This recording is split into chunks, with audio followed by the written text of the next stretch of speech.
জনপ্রিয় ধারাবাহিক নাটক ব্যাচেলর পয়েন্টের নতুন সিজন 5 বিভিন্ন অংশে অশ্লীলতা, সামাজিক অবক্ষয় ও নৈতিক বিচ্যুতির অভিযোগ তুলে আইনি নোটিশ পাঠিয়েছেন সুপ্রিম কোর্টের আইনজীবী মহিউদ্দিন, যেখানে অভিযুক্ত করা হয়েছে নির্মাতা কাজল আরিফিন অমি, অভিনেতা মারজুক রাসেল, জিয়াউল হক পলাশ, সাইদুর রহমান পাভেল, শিমুল শর্মা ও বুম ফিল্মস প্রোডাকশন হাউসকে। মঙ্গলবার সুপ্রিম কোর্টের আইনজীবী মহিউদ্দিনের পাঠানো আইনি নোটিশে বলা হয়েছে, ব্যাচেলর পয়েন্ট নাটকের 5ম সিজনের প্রথম থেকে 8ম পর্বে এমন বহু সংলাপ রয়েছে যা অশ্লীল, ডাবল মিনিং এবং সমাজে বিশেষ করে কিশোর থেকে তরুণদের উপর নেতিবাচক প্রভাব ফেলেছে। নোটিশে উল্লেখ করা হয়েছে, নাটকের সংলাপ ডেট 19-20, টাকা হলে সীসা খেতে পারতাম, বাঙালি পোশাক লুঙ্গি ইত্যাদি নিয়ে এমনভাবে কথা বলা হয়েছে যা নীতি নৈতিকতার পরিপন্থী। পাশাপাশি ফিমেল, কিডনি, দই ইত্যাদি নাটকগুলোর ডায়লগগুলো তরুণদের মুখে মুখে ঘুরছে, যা সামাজিক শালীনতা ও পারিবারিক রুচির পরিপন্থী।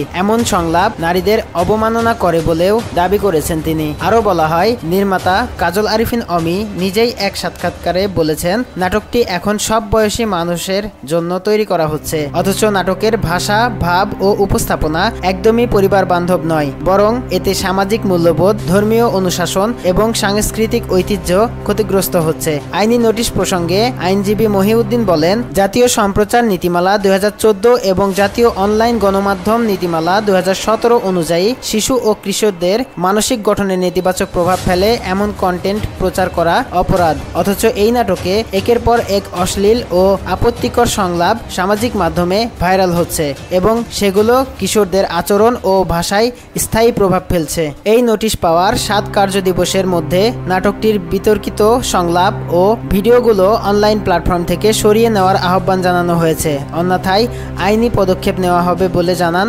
নোটিশদাতা।